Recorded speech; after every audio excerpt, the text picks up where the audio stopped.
యెషయా గ్రంథం 54వ కీర్తన, క్షమించాలి, యెషయా గ్రంథం 45వ అధ్యాయం 14వ వచనములోని 7వ లైన్ని చదవగలిగితే, నిశ్చయముగా మీ మధ్య దేవుడు ఉన్నాడు, మరి ఏ దేవుడును లేడు. దేవునికి మహిమ కలుగును గాక. హల్లెలూయా. నిశ్చయముగా మీ మధ్య దేవుడు ఉన్నాడు, మీ మధ్య దేవుడు ఉన్నాడు. ఆయన మీ మధ్య ఉంటే ఏం జరిగిద్దాయి అంటే, ఇశ్రాయేలు జనాంగం బానిసత్వం నుండి, బంధకాల నుండి బయటకు వచ్చిన తరువాత వారి మధ్య ఉంటానన్నాడు. షడ్రక్, మేషక్, అబేద్నెగోలు అగ్నిలో కాలిపోతారు అని రాజు అనుకుంటే వారి మధ్య ప్రభువు ఉన్నాడు. అగ్ని జ్వాలలు వారిని కాల్చలేకుండా పోయాయి.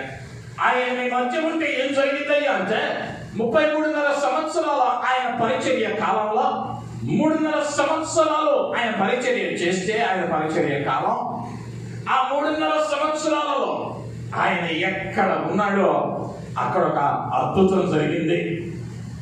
ఆయన ఎక్కడ అడుగు పెట్టాడో ఆ స్థలంలో ఆశ్చర్య కార్యం జరిగింది. అద్భుతం, ఆశ్చర్యం అంటే నేను ఇంతకు ముందు ఒక ఉదాహరణ చెప్పాను. సహజంగా మీ ఇంటిలోని మామిడి చెట్టుకు మామిడికాయ కాసింది అంటే అది సాధారణమైన విషయం. అదే చెట్టుకి, మా మామిడి చెట్టుకి యాపిల్ కాయ కాసింది అని అంటే ఇదేంటి అంటే ఆశ్చర్యం లేదా అద్భుతం. కాయవలసిన కాయకు అతీతంగా, ప్రకృతికి విరుద్ధంగా, సహజ శైలికి విరుద్ధంగా జరిగిన కార్యం. ఆయన మీ మధ్య ఉంటే ఏం జరుగుతాయి అంటే గొప్ప కార్యాలు జరుగుతాయి, ఆశ్చర్య కార్యాలు జరుగుతాయి, ఆశీర్వాద కార్యాలు నీ జీవితంలో, నా జీవితంలో జరిగేవిగా ఉంటూ ఉన్నాయి. అయితే ఇక్కడ ఒక చిక్కుముడు ఉంది. ఆయన మీ మధ్య ఉంటానన్నాడు. తెలుగులో ఒక సామెత ఉంది. ఈ వెనకటికి ఒక అమ్మ అంట పొమ్మను లేక ఇంట్లో పొగబెట్టిందంట. అర్థమైంది అనుకుంటా. పొమ్మని చెబితే ఎక్కడ బాధపడతారని పొగేసింది. ఆ కళ్ళ మంటకు ఇంటి నుంచి బయటికి వెళ్ళిపోయాడు వచ్చిన అతిథిని అన్నం పెట్టాల్సి వచ్చిందని పొయ్యిలకి ఇచ్చి పొగబెట్టింది వెనకాల ఒక అమ్మ.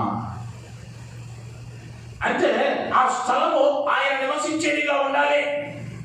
ఆయన నివసించేదిగా ఉండకుండా లోకాన్ని, ఒక ఆశలను, లోకంలో ఉన్న పాపాన్ని నీవు ఎప్పుడైతే తెచ్చావో నువ్వు పొమ్మనక్కర్లా, ఆయనే వెళ్ళిపోతాడు. లోకంలోని పాపము, శాపము, దుష్టక్రియలో, దుష్ట సాంగత్యము లేదా ఆయన చేయవద్దన్న కార్యం నీ జీవితంలో తొంగి చూసిందా? ఆయన అక్కడ ఉండడం ఎందుకయ్యా అంటే ఆయన పరిశుద్ధుడు, పరిశుద్ధమైన స్థలంలో నివాసం ఉండేటువంటి వాడు. అంటే ఆయన మీ మధ్య ఉంటానని మాట ఇచ్చాడు. దానికి తగినట్లుగా నీ జీవితాన్ని మార్చుకోవాలి, దానికి తగినట్లుగా నీ పరిస్థితులను మార్చుకోవాలి, నీ జీవిత విధానాన్ని మార్చుకోవాలి.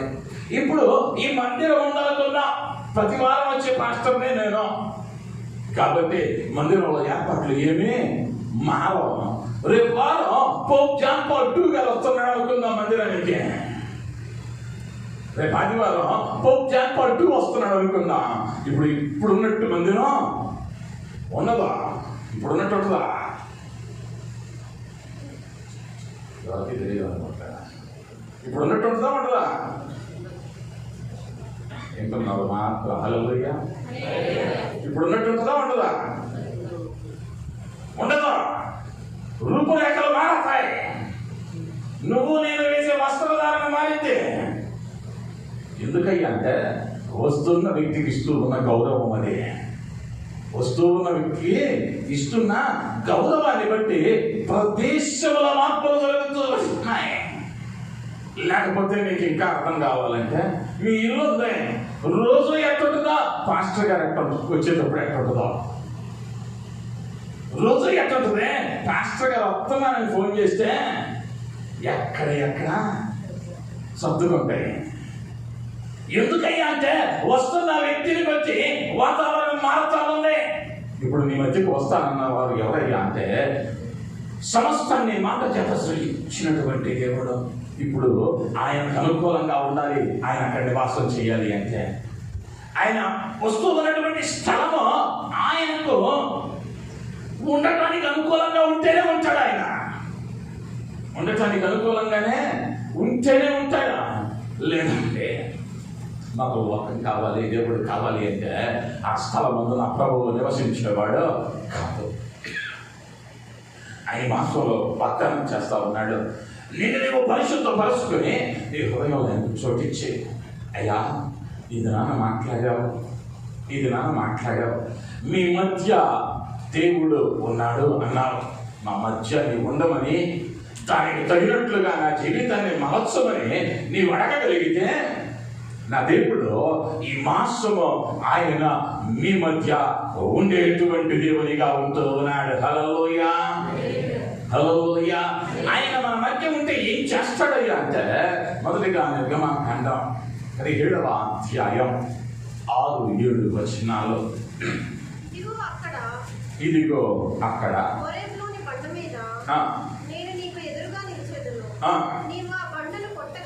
నీవు ఆ బండను కొట్టగా ప్రజలు తాగుటకు నీరు అక్కడ నుండి బయలుదేరునని మోషేతో సెలవీయగా ఇశ్రాయేలీయుల కనుల ఎదుట అలాగూ చేసెను. దేవుని నామానికి మహిమ కలుగునుగాక. హల్లెలూయా. ఇశ్రాయేలు జనాంగం బయలుదేరారు, ప్రయాణంలో ఉన్నారు, చాలా దూరం ప్రయాణించారు. వారు వెళుతూ ఉన్న మార్గంలో అంతా అరణ్యం, కొండలు గుట్టలు. ఇప్పుడు ఏమైందయ్యా అంటే అలసిపోయారో, అవసరం ఏర్పడింది, నీళ్లు కావాలి, అవసరతలో ఉన్నారు.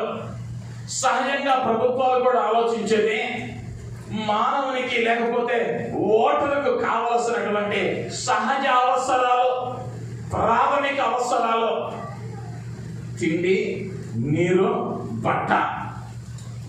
ఈ 3 ప్రాథమిక అవసరాలు. తినడానికి తిండి కావాలి, తాగటానికి నీళ్లు కావాలి, కట్టుకోవడానికి బట్ట కావాలి. ఇప్పుడు వీళ్ళకి ఏమైందయ్యా ఇశ్రాయేలు జనాంగానికి అంటే తమ ప్రాథమిక అవసరాలు కూడా తీర్చబడలేని స్థితిలోనే ఉన్నారు వీళ్ళు. ఇప్పుడు తాగటానికి నీళ్లు లేవు. చూస్తే జనమేమో 40 లక్షల మంది మోషే దగ్గరకు వచ్చి అంటా ఉన్నారు, మోషే గారు మమ్మల్ని నీళ్లు లేకుండా చంపటానికి తీసుకుని వచ్చావా? నీళ్లు లేకుండా చంపేస్తావా మమ్మల్ని అని సణుగుకుంటూ ఉన్నారు. అయితే ప్రభు అంతా ఉన్నాడు, నేను మీ మధ్య ఉన్నాను. మోషే, నేను మీ మధ్య ఉన్నాను. ఇప్పుడు నీకు అవసరమైనటువంటి నీటిని నేను ఎలా ఇవ్వబోతున్నానయ్యా అంటే ఆ బండను కొట్టయ్యా, ఆ బండను కొట్టు, నీ చేతిలో ఉన్న కర్రతో బండను కొట్టు అన్నాడు. నాకు ఆశ్చర్యం కలిగించింది. కర్రతో కొట్టాడు బండని. కర్ర ఉంటే మహా ఉంటే చేతి కర్ర. పాతకాలంలో మన ఊళ్ళల్లో ముసలోళ్ళ దగ్గర చూస్తాం, చేతికి ఆధారంగా అది మహా ఉంటే ఇంతలా ఉంటుంది. ఇంతలావు కర్రతో ఒక రాయిని కొట్టామనుకో ఇంతకన్నా ఎక్కువ రంధ్రం పడదు. అవునంటారా కాదంటారా? ఒక కొండను కొడితే మహా పడితే ఇంత రంధ్రం పడవచ్చు. నేను అనుకుంటాను కర్ర చిన్నదే, కానీ రావటం ప్రారంభించిన ఊట గొప్పది. ఎందుకయ్యా అంటే మన ఊళ్ళల్లో 20 రోజుల్లో ఇప్పుడంటే ప్రతి ఇంట్లో కిచెన్లో ట్యాప్, బాత్రూంలో ట్యాప్, ఎక్కడైనా తిప్పితే సరిపోయింది. ఆ రోజుల్లో అట్ట కాదు, వీధి చివరికి వెళ్ళి పట్టుకొచ్చుకోవాలి. 10 మంది ఆటోళ్ళు వెళ్తేనే పంపు దగ్గరికి బిందులు సొట్ట కూడా వెనక్కి వస్తాయి. వెళ్ళిన బిందు వెళ్ళినట్టుగా రాదు. ఎంతమంది ఉన్నారయ్యా పంపు దగ్గర అంటే 10 మందే. ఇప్పుడు ఇశ్రాయేలు జనాంగం 10 మందో 100 మందో కాదు, 40 లక్షల మంది. ఒక మన ఇంట్లో వచ్చిన పంపుదారు వచ్చిందనుకో అక్కడ పెద్ద ప్రపంచ యుద్ధమే జరుగుండేది. ఎందుకయ్యా అంటే 40 లక్షల మంది దప్పికతోనే ఉన్నారు. ఇప్పుడు వారికి తీర్చబడిన అవసరం ఎలాంటిదయ్యా అంటే వింటానికి బాగానే ఉంది, సులువుగా ఉంది. బండను కొట్టాడు, నీళ్ళు వచ్చాయి. కానీ ఆ నీటి ధార ఎలా వచ్చిందయ్యా అంటే ఆశ్చర్యకరమైన రీతిలో 40 లక్షల మంది ఒకే పర్యాయం సేవించగలిగిన స్థాయిలో ఆ అవసరాన్ని తీర్చాడు. అంటే వారి అవసరానికి మించినటువంటి ఆశీర్వాదాన్ని దేవుడు ఇచ్చిన వారిగా ఉంటూ ఉన్నాడు. హల్లెలూయా, హల్లెలూయా. ఈ ఆగస్టు మాసంలో ఈ మొదటి పునరుద్ధాన దినమున ప్రభు నీతో మాట్లాడుతూ ఉన్నాడు. నీ అవసరం ఏమిటో ఈ మాసంలో, లేకపోతే ఈ సంవత్సరంలో నీ అవసరం ఏమిటో, అది విస్తారమైనదేమో, లేకపోతే నీకు ఉన్నటువంటి స్థలమేమో ఎడారిలా ఉన్నదేమో, నీకు నీటి వంటి అవసరం ఉన్నదేమో, కొండల మధ్య ఉన్నదేమో, ఇబ్బందుల మధ్య ఉన్నావేమో, సమస్యల మధ్యలో సతమతమైపోతూ ఉన్నావేమో, అవసరం తీర్చబడటం లేదని ఆ అవసరం కొరకు కన్నీరు కారుస్తూ ఎంతో వేదనలో నీవు ఉన్నావేమో, నా ప్రభు అంతా ఉన్నాడు, నేను నీ మధ్య ఉన్నాను, నీ అవసరాన్ని నేను తీర్చు దేవుడనై ఉంటూ ఉన్నాను. హల్లెలూయా, హల్లెలూయా.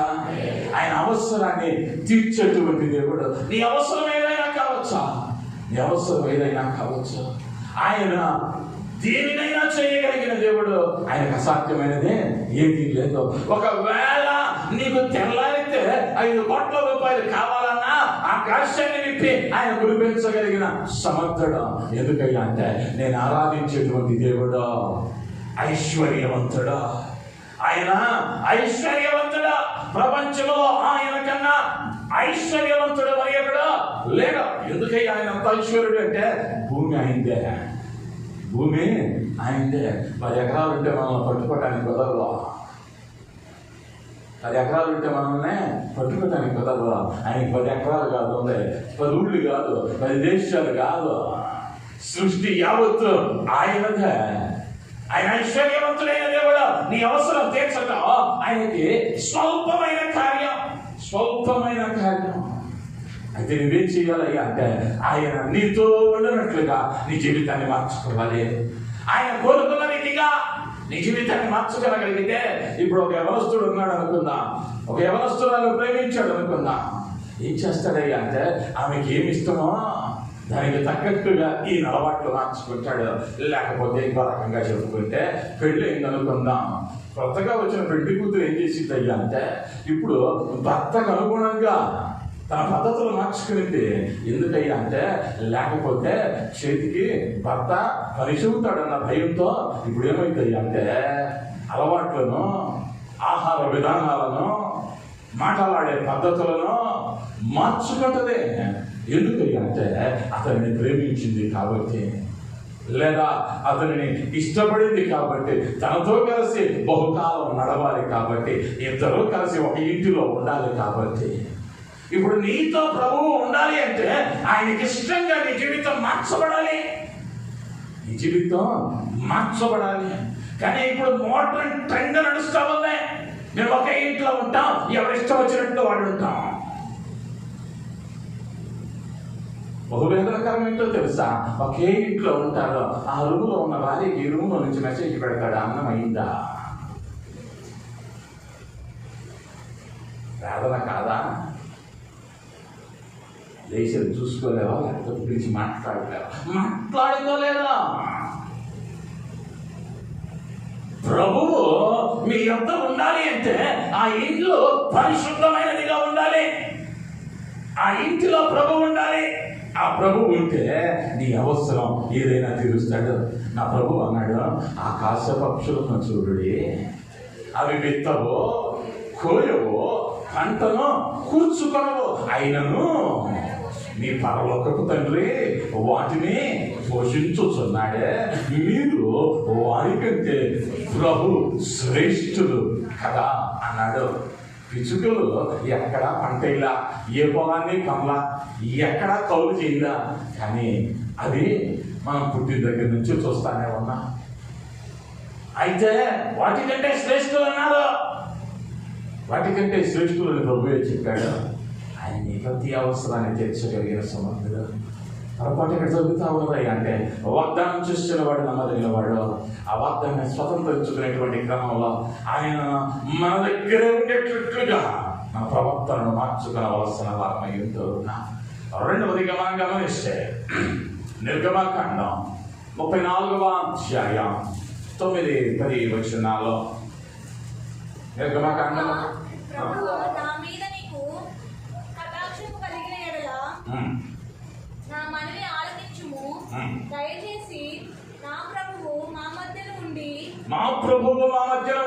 మాతో కూడా రావలెను. మీరు లోబడనల్లని ప్రజలు మా దోషములు మా పాపమును క్షమించి మమ్మల్ని నీ స్వాస్థ్యంగా చేసుకొనమనెను. అందుకు ఆయన, ఇదిగో నేను మీకు నిబంధన చేయుచున్నాను. భూమి మీద ఎక్కడనైనను ఏ జనములోనైనను చేయబడిన అద్భుతములు నీ ప్రజలందరి ఎదుట చేసేదను. నీవు ఏ ప్రజల ఎక్కడనో ఎప్పుడునో జరగని అద్భుతాలు మీ మధ్య చేసేదను. మోషే గారు మొక్కమాటం లేకుండా ప్రభువుని ప్రార్థిస్తా ఉన్నాడు.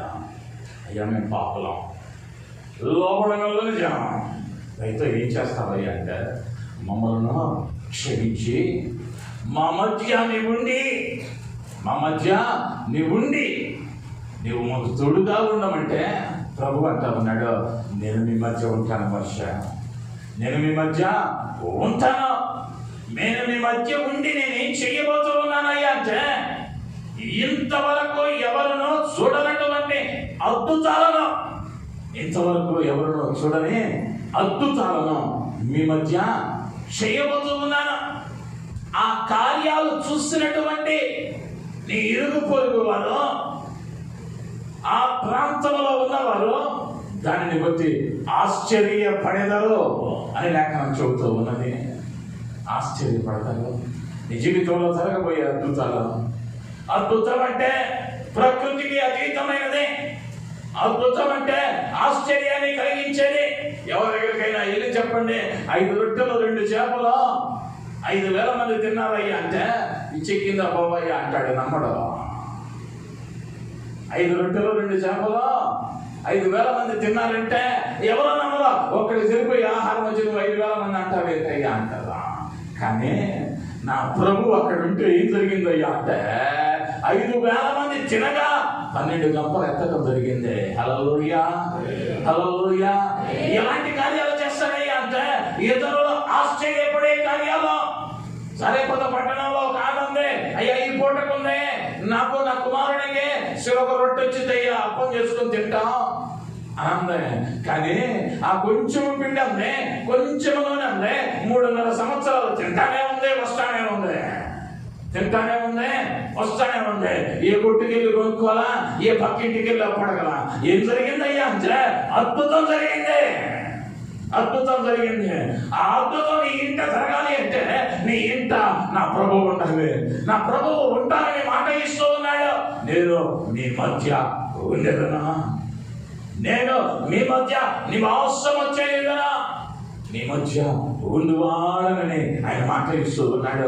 దానికి అనుగుణంగా నీవు నేను మనల్ని మార్చుకోగలిగితే ఈ మాసంలో నీవింతగా మునిపెన్నడో చూడనటువంటి ఆశీర్వాదం, నీవెంతగా మునుపు అనుభవించని అద్భుతం ఈ మాసంలో నీవును నీ కుటుంబం అనుభవించబోతూ ఉన్నారు. నీవు అనుకోవచ్చు, నా జ్ఞానం ఇంతే కదా, నా చదువు ఇంతే కదా, నాకున్నటువంటి తెలివితేటలు ఇంతే కదా అని నీవు ఆందోళన చెందవలసిన అవసరం లేదా. నీ పక్షంగా అద్భుతము చేయువాడు సమస్తాన్ని కలుగు చేసిన దేవుడై ఉంటూ ఉన్నాడు. హల్లెలూయా, హల్లెలూయా. ఆ అద్భుతం నీకు కావాలి అంటే ఆయన మాటను నీవు నమ్మాలి అంటే ఆయన మీ మధ్య ఉన్నాడు. ఆయన ఈ మాసం అద్భుతాలు చేయబోతూ ఉన్నాడు. 3వదిగా మనం గమనిస్తే లేవియ కాండం 26వ అధ్యాయం 11వ వచనం. నా మందిరమును మీ మధ్య ఉంచుదను, మీ యందు నా మనస్సు అసహ్యపడదు. దేవుడు మనకి మహిమ కలుగును గాక. హల్లెలూయా. మీ మధ్య నేనేం చేశానయ్యా అంటే నా మందిరాన్ని ఉంచుతూ ఉన్నా. నా మందిరాన్ని మీ మధ్య ఉంచటాన్ని బట్టి నేనేం చెయ్యనయ్యా అంటే మిమ్మును బట్టి అసహ్యపడను. అసహ్యపడ్డాము అనుకోండి, ప్రభువు కనుక పొరపాటున నిన్ను చూసి అసహ్యించుకున్నాడు అంటే రేపు పొద్దున్న నీ పేరు ముందు కీర్తిశేషులు అని పెట్టాల్సిందే తప్ప వేరొక మార్గం లేదు. అంటే నువ్వు మట్టిలో కలిసిపోవటమే తప్ప నిన్ను రక్షించేవాడో కాపాడేవాడో ప్రక్కన పెట్టుకుని నిలవబడేవాడో భూమి మీద ఇంతవరకు పుట్టలేదు, ఇక ముందు పుట్టకూడదు కూడా. ఎందుకయ్యా అంటే ఆయన సర్వశక్తి కలిగిన దేవుడు.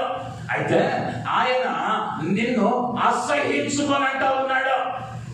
సహజంగా ఏ తల్లి అయినా ఏ తండ్రి అయినా తన బిడ్డ తప్పు చేస్తే ఆ తప్పులు కప్పిపెట్టుకుంటుందే తప్ప, ఆ తప్పులు కప్పిపెట్టిందే తప్ప పక్కింటోడు వచ్చి ఏలు పెట్టేంతగా లేదా పక్కింటోడు వచ్చి మాటని ఎంతగా స్థానం ఇవ్వదు. వాడు చేసింది తప్పే, కానీ పక్కింటి వాడు మాట అన్నాడు అనుకో, ఎక్కడ లేని రాష్ట్రం వచ్చేది తల్లికి. తప్పుడు కొడుకు చేసిన. ఈ మధ్య కాలంలో ముంబై పట్టణంలో ఒక రోడ్డు యాక్సిడెంట్ జరిగింది. ఒక గొప్ప ఐశ్వర్యవంతుని కుమారుడు 10వ తరగతి పాస్ అయ్యాడని తండ్రి దగ్గర డబ్బులు తీసుకుని వెళ్ళి స్నేహితులతో మద్యం తాగి అర్ధరాత్రి వేళ రోడ్డు మీద వెళతా ఇద్దరిని గుద్దాడు. బైక్ మీద వెళ్తా ఉన్న వాళ్ళని. వాళ్ళు అక్కడికక్కడ చచ్చిపోయారు. చచ్చిపోతే తండ్రి ఏం చెయ్యాలయ్యా అంటే బాధ్యత కలిగిన వాడు కొద్ది పోలీసులకు అప్పగించాలి.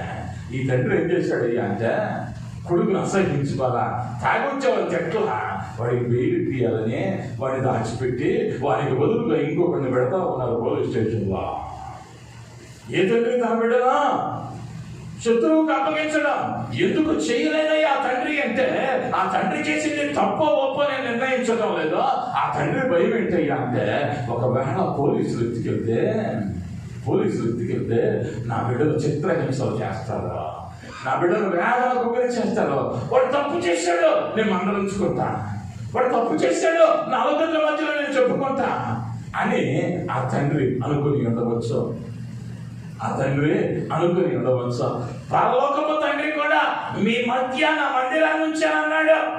నా ప్రభువు కూడా ఇంకనూ నేను సజీవుల లెక్కలో ఉంచాడంటే అర్థం ఏంటయ్యా అంటే, మీ మధ్య నేనున్నా, నా మందిరాన్ని మీ మధ్యలో ఉంచా, మీ నడత సరి చేసుకోవడానికి మానక ఒక దైవజనుడిని అక్కడ ఉంచా. ఆ దైవజనుడు మాట్లాడుతూ ఉన్నాడు, పదే చెబుతా ఉన్నాడు అని నీకు ఇంకనూ అవకాశం ఇస్తా ఉన్నాడు. ఏ విధముగానైతే తండ్రి పక్కింటి వారికి తన బిడ్డను అప్పగించడో శిక్షించడానికి, అదే విధంగా నా ప్రభువు ఇంకను నిన్ను సాతాను హస్తాలకు వదిలేయట్లా. నీ కలుగుతున్నటువంటి ప్రతి దానిలో నా ప్రభువు అడ్డుపడి ప్రాణాలు పెట్టి కాపాడుతా ఉన్నాడు. కాబట్టి బ్రతికున్నాం, బతకట్టాం. కొన్ని పర్యాయాలు అనుకుంటాం, నా పట్ల దేవుడు ఉన్నాడండి, నా పట్ల దేవుడు ఉన్నాడంటే నోరు తెరిస్తే చెన్నై కార్పొరేషన్ కన్నా భయంకరమైన వాసన వస్తుంది. అర్థమైంది అనుకుంటాను ఆ భాష. నోరు తెరిస్తే వచ్చే మాటలో చెవులు వెమ్మటి రక్తం వచ్చింది వినలేము. నోరు తెరిస్తే బూతు మాటలు, నోరు తెరిస్తే వ్యర్థమైన మాటలు. ఈ మాటలు వస్తా ఉంటే నువ్వు అనుకో, ఒక్కసారి నీలో దేవుడు ఉంటాడా?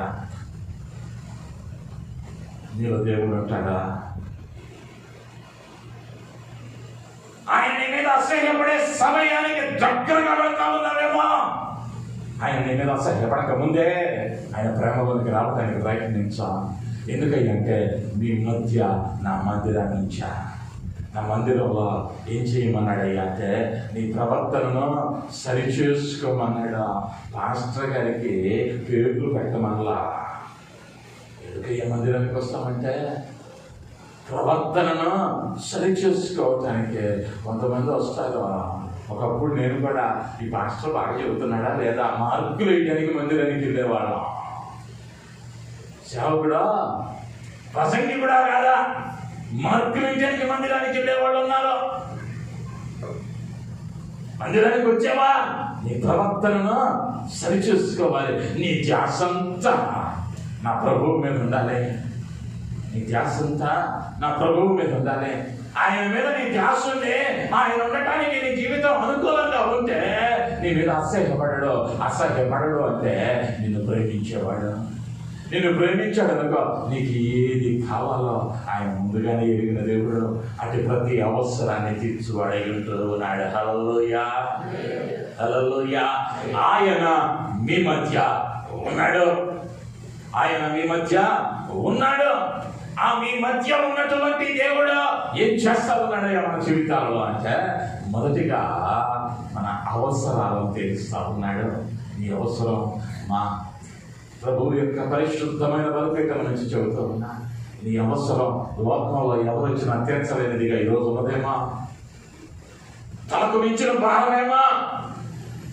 ఈ ఉదయకాలం నా దేవుని నమ్ము, నా దేవునికి చోటి ఆ అవసరాన్ని ప్రభువుకి అప్పగించు.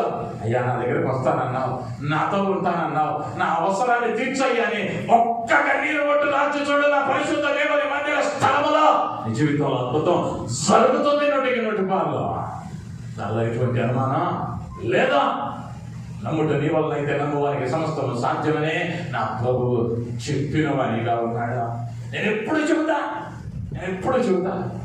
నీవు కనుక ఆయన నీతో ఉండేటట్లు నీవు ఉంటే, అవి ఎక్కడి నుంచి వస్తాయో తెలియదండి. సహాయం ఎక్కడి నుంచో వచ్చిందో తెలీదు. నేను ఎప్పుడు చెబుతా, ఎలియా గారికి కాకులు ఎట్లా తెచ్చేసినాయో తెలియదు, కానీ నాకు మాత్రం ఎప్పుడూ చాపని చెయ్యి చాపింది నా పక్కకే. ఎప్పుడూ చెయ్యను చాపని చెయ్యి. ఎప్పుడు పలకరించని వారు ఆలోచన చేస్తారు. అన్నా చెప్తున్నా, నా అవసరం ఇంకొంత సమయంలో ఉంటుందే అన్నా. దేవుడు ప్రేరేపించాడు, ఒక చిన్న కానుక, నా అవసరం ఎంత ఉంటుందో అంతే వస్తుంది కానుక. హల్లెలూయా. నా అవసరాలలో ఇన్నేళ్లలో నేను ఎప్పుడు బాధపడినా, నా దేవుని కార్యాలను తలపోసుకున్నప్పుడల్లా దారులుగా కన్నీరే తప్ప, ఆనంద బాష్పాలే తప్ప మరి ఒక వేదన నాకు లేదు. హల్లెలూయా. నీ అవసరం ఏదైనా నా ప్రభువు నీతో ఉంటే తీర్చబడింది. నువ్వు నమ్మగలిగితే ఈరోజు నీ హృదయంలో ఆయన చూపించి ఆయన అడుగు, అయ్యా నువ్వు అవసరాలు తీరుస్తానని దైవజనుడి ద్వారా మాట్లాడావు. ఆయన అవసరాలు తీరుస్తూ ఉన్నా, అయ్యా నన్ను కూడా జ్ఞాపకం చేసుకోయ్యా అని అడిగితే నీ అవసరాలు తీరుస్తాడు. అవసరాలు తీరడం మాత్రమే కాదు, అద్భుతాలు చేస్తాడు. నీ బంధువులలో, నీ స్నేహితులలో, అరే నువ్వు ఇలా ఉన్నావు అని ఆశ్చర్యపోతారు. ఇలా ఉన్నావు, ఇంతగా ఎదిగావు, ఇంతగా ఆశీర్వదింపబడ్డావు, ఈ స్థితిలోకి వస్తావని నేను కల్లో కూడా అనుకోలేదా అని నీ చుట్టూ ఉన్నవారు ఆశ్చర్యపడే రీతిగా నా ప్రభువు నీ పట్ల అద్భుతాలను జరిగిస్తాడు. మూడవదిగా, నువ్వు తెలియక పొరపాటు చేసిన కన్న తండ్రిలా నిన్ను అసహించుకొనక తన హృదయానికి హత్తుకొని నీకు ఇంకా సమయం ఇస్తుంది. నీ హృదయం అనే తలుపు దగ్గర నా ప్రభువు నిలువబడి తట్టుచూ ఉన్నాడు. ఎందుకయ్యా అంటే, ఇప్పుడైనా స్వరం విని ఆ పద్ధతి మార్చుకుంటావని, ఆయన ఉండటానికి అనుకూలంగా ఆ హృదయాన్ని మరచుకుంటావని ఆయన వేచి చూస్తా ఉన్నాడు. ఎంతసేపు, ఎంత కాలం ఆయనను బయట నిలువ పెట్టి ఏడ్పిస్తా ఉంటావు. నీ కొరకు ప్రాణము పెట్టిన ప్రభువు నువ్వు పలుకుతూ ఉన్నటువంటి చెడ్డ మాటలలో వింటూ ఉన్నప్పుడు ఆయన మరి ఎంత వేదన చెందుతా ఉన్నాడు. నువ్వు వెళ్ళకూడని స్థలాలకు వెళతా ఉన్నప్పుడు ఆయన ఎంత వేదన చెందుతూ ఉన్నాడు. నీవు చేయకూడని పనులు చేస్తూ ఉన్నప్పుడు ఆయన ఎంత వేదన చెందుతూ ఉన్నాడు. ఏ నిమిషమైనా ఆలోచించగలిగామా? ఎవరన్నా పెళ్ళి కొత్తలో అత్తగారు ఒక మాట ఉందని 25 ఏళ్ల తర్వాత ఏడుతుంది. 25 ఏళ్ళ కాపురం చేసిన తర్వాత, మా అత్తగారండి పెళ్ళైన కొత్తలో అండి ఏనమ్మా ఇట్ట కట్టావు చీరా అందంట. ఈ మాట ఎప్పుడు గుర్తుపెట్టుకుందయ్యా అంటే, ఇంకో 10 ఏళ్లలో పోయే టైంలో. ఇప్పుడు దాకా గుర్తుపెట్టుకుంది, పోయిన వారం వాక్యం ఏంటంటే గుర్తుండదు. ఏమైపోతావు రామయ్య అంటే, అనేక పర్యాయాలు ఆయన అసహించుకునే రీతిలో జీవితాలు మారిపోతా ఉన్నాయి. ఆయనకు అసహ్యమైన కార్యాలను దూరపరచి ఆయన ప్రేమించే విధంగా మార్చుకోగలిగితే నీ జీవితం ఆశీర్వాదం. 4వదిగా మనం గమనిస్తే, ద్వితీయోపదేశకాండం 1వ అధ్యాయం 42వ వచనం.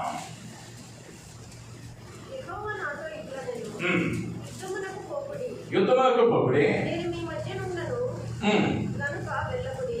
నేను మీ మధ్య ఉండను కనుక వెళ్ళకుడి వెళ్ళకుడి ఎందుకు చెబుతూ ఉన్నాడయ్యా అంటే, నాయన వెళ్ళావా ఓడిపోతావు, నేను మీ మధ్య లేను కాబట్టి యుద్ధానికి వెళ్తే ఓడిపోతావు అంటే దానికి వ్యతిరేక పదం ఏంటయ్యా అంటే, నేను మీ మధ్య ఉన్నాను కాబట్టి నువ్వు జయం పొందుతావు, నేను మీ మధ్య ఉంటే మీకు విజయం, నేను మీ మధ్య లేకపోతే మీకు అపజయం. ఈ మాసం వలన ప్రభు అంటా ఉన్నాడు, నీ చుట్టూ భయంకరమైన పరిస్థితులు ఉన్నాయేమో, నీకు ఎదురుగా ఉన్నటువంటి శత్రువు నీకంటే బలాఢ్యుడేమో, నీకంటే గొప్పవాడేమో, ధనబలమో అంగబలమో అధికంగా ఉన్నవాడేమో, వారిని జయించలేకపోతా ఉన్నావేమో, లేకపోతే నీ సమస్య నీకున్నటువంటి దానికన్నా అధికమైనదేమో, దాని మీద జయాన్ని పొందలేకపోతా ఉన్నావేమో, అపజయాన్ని చవి చూస్తానన్న భయంలో ఉన్నావేమో. ఇది నా ప్రభువు మాట్లాడుతా ఉన్నాడు. దావీదు అనేటువంటి ఒక బాలుడు తండ్రి అన్నాడు, గొర్రెలు కాసుకోనాయన అన్నాడు, గొర్రెలు కాసుకోమన్నాడు. అందరూ యుద్ధంలో ఉన్నారని ఆహారం ఇచ్చొద్దామని వెళ్ళాడు. వెళితే అక్కడ 6.5 మూరల ఎత్తు కలిగినటువంటి ఆజానబాహుడు కేకలేస్తా ఉన్నాడు, ఇశ్రాయేలీయులలో నా పైన యుద్ధం చేయగలిగిన వాడు ఎవడైనా ఉంటే నా మీదకు రండని వాడు వెంకెలేస్తా ఉంటే, ఆ మాట విన్న రాజు భయపడి అంతఃపురంలో కూర్చుంటే, లక్షలాది మంది సైన్యం కొండల చాటున దాక్కుంటే, గట్టిగా 4 అడుగులు వెళ్ళాడు చిన్నవాడు, వచ్చాడు ముందుకే, నేను చేస్తాను యుద్ధం అన్నాడు. నేను చేస్తాను యుద్ధం, కానీ నేను కాదయ్యా చేసేది యుద్ధం, నా పక్షంగా యెహోవా యుద్ధం చెయ్యవాడు. హల్లెలూయా. దావీదుకు తెలుసు, నాతో ఎవరున్నారయ్యా అంటే నా ప్రభువు ఉన్నాడు, నేను ఇప్పుడు వెళితే చాలు నా పక్షంగా ఆయన యుద్ధం చేస్తాడు, నాకు జయమిచ్చువాడు ఆయనే, నాకు జయమిచ్చువాడు ఆయనే. యుద్ధ రంగంలోకి వెళ్ళాడు, చక్కని నొన్నని గులకరాయి తీసుకున్నాడు, వడిసూల్లో పెట్టాడు, విసిరాడు, ఆ జానుబాహుడు నేలను పడ్డాడు, ఆ జానుబాహుడు నేలను పడ్డాడు. ఈ యెహోషాపాతు యుద్ధానికి వెళ్తా ఉన్నాడు. అమ్మోరీలో, మోయాబీలో, సేయూరు వన్యవాసులో ఈ యుద్ధానికి చుట్టుముట్టారు. ఏం చేయాలో అర్థం కావటం వల్ల ప్రభు దగ్గరకు వచ్చాడు. అయ్యా మా శక్తి చాలదో వారిని జయించడానికి, ఏం చెయ్యమంటారు అంటే ప్రభు అన్నాడు, మీకు ముందుగా స్తుతించడానికి గాయకులను నిలవపెట్టమన్నాడు. వారు పాటలు పాడుచు యెహోవాకు స్తుతులు చెల్లించుచు ఉండగా సేయూరు వన్యవాసులలో ప్రభువు మాటు కాండ్రను ఉంచుటను బట్టి వారిలో వారు పొడుచుకొని చచ్చిపోయారు. యెహోషాపాతుకు జయం వచ్చింది. హల్లెలూయా. ఎందుకయ్యా జయం వచ్చిందంటే యెహోవా వారితో ఉన్నాడు. ఆయన నీతో ఉంటే ఏం జరుగుతాయి అంటే నీకు జయం కలిగితే, అది ఏదైనా కావచ్చు, అది యుద్ధమే కావచ్చు, పోరాటమే కావచ్చు, ప్రమోషనే కావచ్చు, అది రావలసినటువంటి ధనమే కావచ్చు, లేదా పొందుకొనవలసిన ఆరోగ్యమే కావచ్చు, వెళ్ళవలసిన స్థలమే కావచ్చు, ఏదైనా నీవు తలపెట్టిన కార్యంలో నా ప్రభువు జయమిచ్చువాడిగా నీతో ఉండబోతూ ఉన్నాడు ఈ మాసంలో. ఎప్పుడయ్యా అంటే ఆయన నీతో ఉండినట్లుగా నీ జీవితాన్ని మార్చుకోవాలి. దానిలో ఎటువంటి సందేహం లేదు. ఈ పరిశుద్ధమైన స్థలంలో నుండి నేను 100% ఖచ్చితంగా చెబుతా ఉన్నా, నువ్వు గనక పరిశుద్ధంగా జీవించి ఈ మాట జరగలేదండి అన్న దగ్గరికి ఎవరు రారు. ఎందుకయ్యా అంటే నేను ప్రకటిస్తూ ఉన్న దేవుడు సత్యవంతుడు, నీతిమంతుడు. ఈ లోకంలో జడ్జిలన్నా అమ్ముడు పోతారేమో కానీ నా ప్రభు యొక్క తీర్పుకు తిరిగే లేదు, దానిని వంక పెట్టడానికి కూడా అవకాశం లేదా. ఆయన చేస్తే ఎక్కడుంది అంటే చక్కగా ఉంటుంది, చక్కగా ఉంటుంది. ఇది ఇటు పెడితే బాగుంటుందండి, ఇది కింద పెడితే బాగుంటుంది, ఇది పైన పెడితే బాగుంటుంది. నేను ఎవడో చెప్పలేదా. ఎందుకంటే అంత చక్కగా చేయగలరు ఆయన. హల్లెలూయా, హల్లెలూయా. ఆ దేవుడు ఏమవుతూ ఉన్నాడు అంటే ఈ మాసంలో మీ పక్షంగా ఉండబోతా ఉన్నాడు, మీ మధ్య ఉండబోతా ఉన్నాడు. నీ మధ్య ఉన్న దేవుడు మొదటిగా నీ యొక్క ప్రాథమిక అవసరాలు, నీకున్నటువంటి ప్రతి అవసరం ఆయన నామము పేరట ఈ మాసంలో తీర్చబోతున్నాడు. రెండవదిగా మీ మధ్య ఉన్నటువంటి ఆ గొప్ప దేవుడు మీ మధ్య ఏం చేయబోతూ ఉన్నాడు అంటే అద్భుతాలు చేయబోతా ఉన్నాడు. మూడవదిగా మీ మధ్య ఉన్నటువంటి దేవుడు, మీ మధ్య ఆయన మందిరాన్ని నిలువబెట్టిన దేవుడు మిమ్మల్ని బట్టి ఆయన అసహ్యపడడం, మిమ్మల్ని బట్టి అసహ్యపడడం, మిమ్మల్ని ప్రేమించేవాడిగా ఉంటాడు. 4వదిగా మీ మధ్య ఉన్నటువంటి దేవుడు మీకు జయమునిస్తాడు, విజయాన్ని ఇస్తాడు. అది ఏ కార్యమైనా కానీ దానిలో నీవెక్కడుంటావయ్యా అంటే ప్రథమ స్థానంలో ఉంటావు. నువ్వు ప్రథమ స్థానంలో ఉంటావు, నువ్వు తలగా ఉంటావు, నువ్వు ఉన్నతమైన స్థలంలో ఉంటావు. బుద్ధిహీనుడు ఎక్కడ కూర్చోబెడతానన్నాడు అయ్యా అంటే రాజులతో కూర్చోబెడతానన్నాడు. జ్ఞానము లేని వారిని జ్ఞానము సిగ్గుపరచలేక పెంట గొప్పల మీద నుండి వారిని లేవనెత్తుతానన్నాడు. వారి పక్షంగా నేను ఉంటానన్నాడు. నీ పక్షంగా నా ప్రభు ఉంటే నీకు ప్రతి దానిలోనూ జయమే, దానిలో సందేహం లేదు. 5వదిగా ద్వితీయోపదేశ కాండం 31వ అధ్యాయం 17వ వచనం.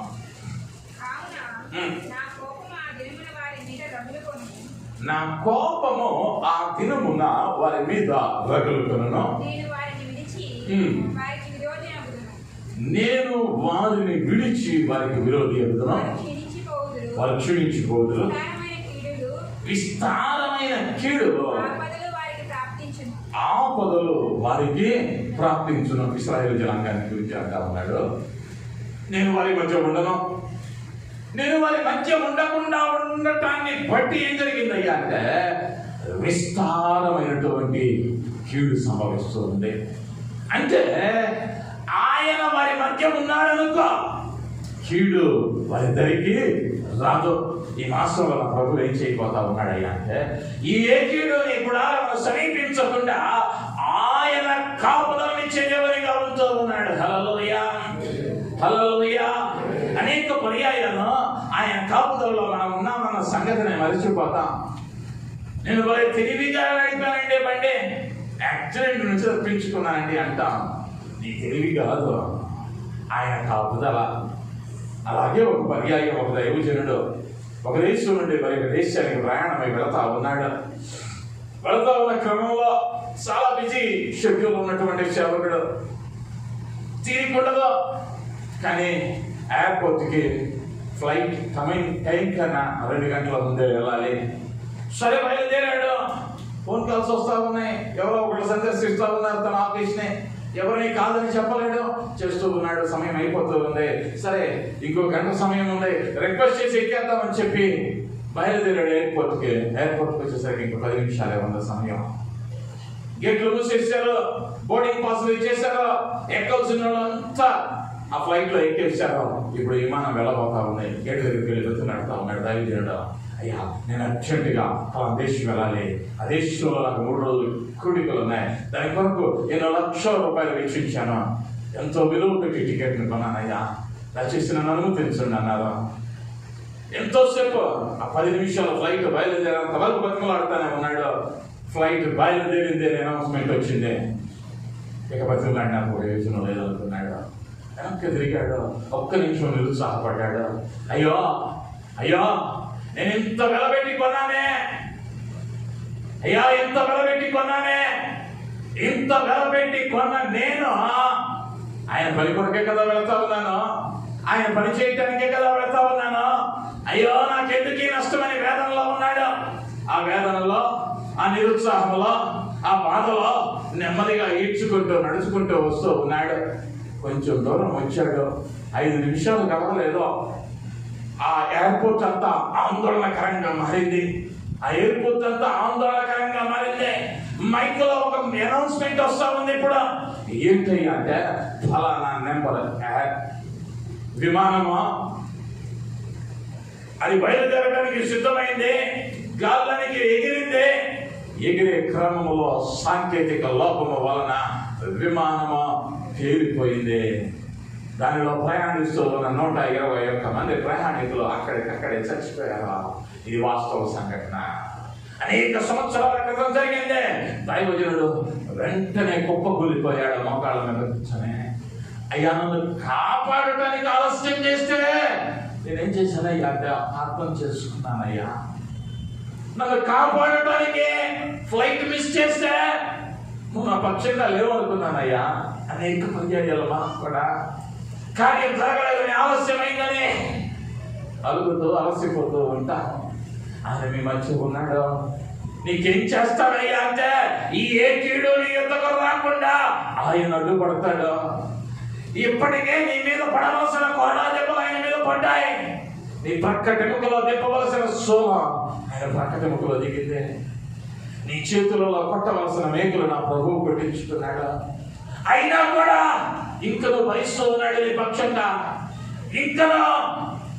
ఇంకను ఆయన వేదనను అనుభవిస్తూనే ఉన్నాడు. అయితే నువ్వు ఆయన నమ్మగలిగితే ఈ మాసంలో ఏ కీడు కూడా నీ గుమ్మములలో ప్రవేశించకుండానట్లు, ఏ అపాయం నీ దగ్గరకు రాకుండానట్లు ఆయన తన కృప కలిగిన కాపుదలలో నన్ను భద్రపరచే దేవుడై ఉంటూ ఉన్నాడు.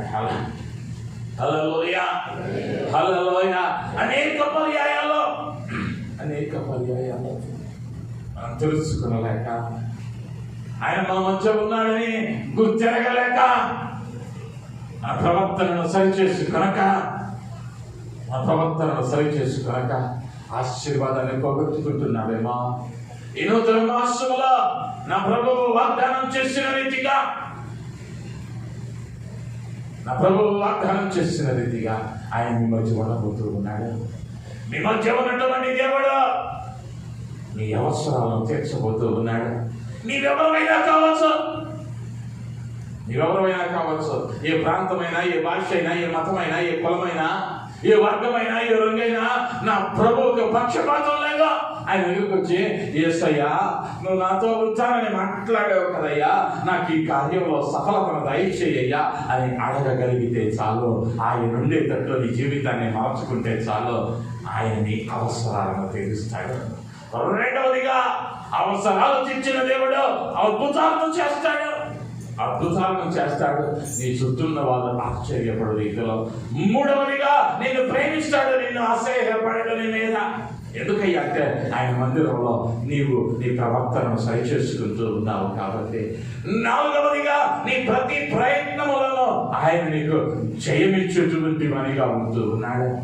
ఐదవదిగా, ఆయన ఏ కీడు రాకుండా నిన్ను ఆదరించేవాడు, కాపాడేవాడు, కంచె వేసేవానిగా ఉన్నాడు. యోగు భక్తుల గురించి సతాన్ అంటా ఉన్నాడు, అయ్యా కంచె నాటావు కాబట్టి యోగు నాడయ్యా అంటా ఉన్నాడు.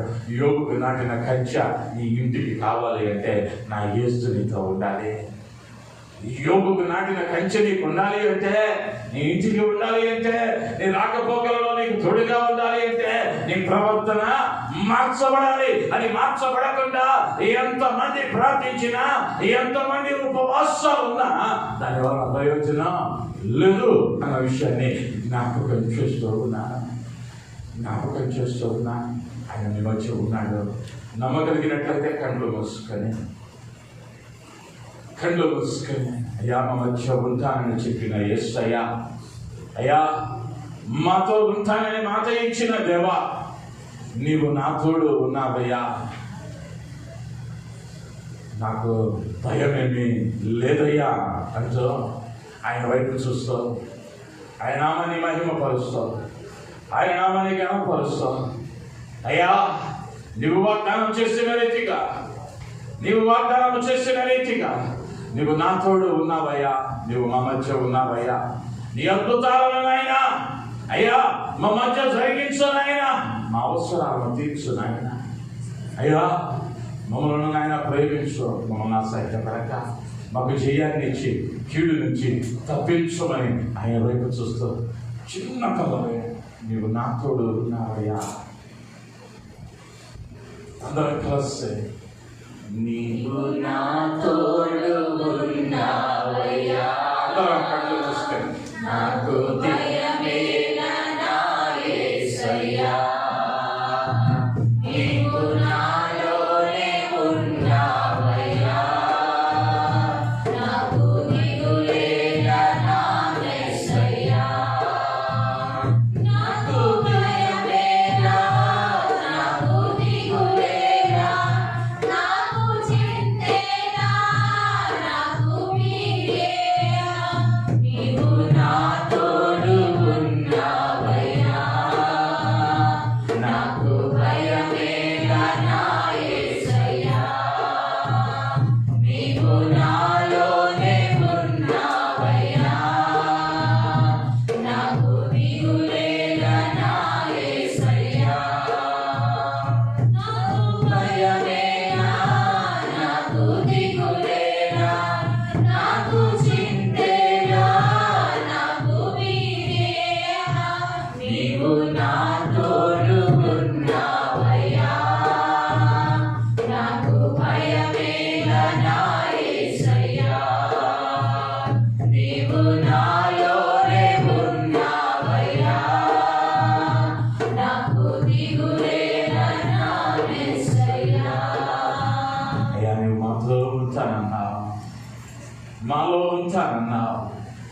అవసరాలను తీరుస్తానన్నావు, అద్భుతాలను చేస్తానన్నావు, ప్రేమిస్తానే కానీ అసహించుకోనన్నావు.